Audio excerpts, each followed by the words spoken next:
Let's start with the law of creation. In a later module, we will look at the creation process and the law of creation in much more detail. Here I'll just provide some basic information so that you will recognize when you are dealing with the law of creation. Creation can be a conscious process of picking up a brush and doing a painting while applying all the theory that you've learned. When this is the case, you can always see clearly what comes from the mind. On the other hand, there are people who can pick up the same brush and without thinking provide one masterpiece after another that will make your heart sing. And I'm not only talking about old paintings or beautiful music. I'm talking about people who apply this creation process with their gardening or baking or embroidery.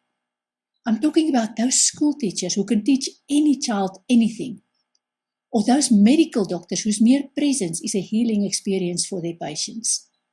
I'm even talking about a traffic regulator who puts a smile on the faces of motorists, as opposed to the one who gives you the evil eye and just adds to the stress of motorists waiting for their turn to move on.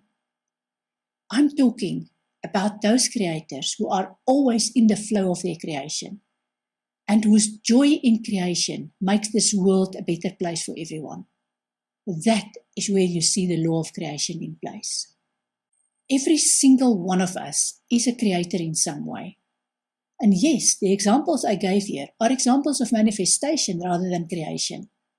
But the point I'm making is that when you go with the law of creation, you become fulfilled when you see the manifestation of your creation.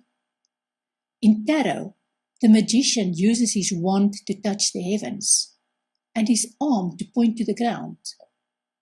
This has been interpreted as symbolic of the Kabbalistic as above, so below, which means that everything on this earth has its origin in heaven, or rather in another dimension, once you understand that heaven is not a place but a state of being in this world. This is the purest form of creativity.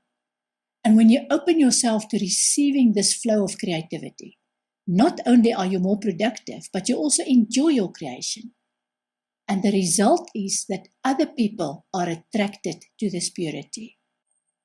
Here's a question for you. What have you created that felt particularly good to you? Next is the law of manifestation. Once you've completed your creation, the next step is manifestation. Every thought, word, and deed are manifestations of your creation process. Without manifestation, your creation will go nowhere. And without creation, there's nothing to manifest.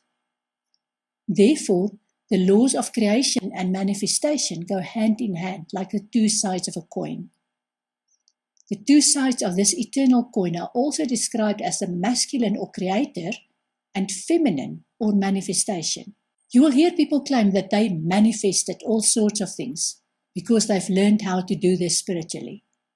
And that means they've got access to all sorts of wonderful things that they can simply conjure up by thinking them into being. I often feel that these magicians have no idea about the creation process. Then how do they conjure up what they want and when they want those items? Is that not creation?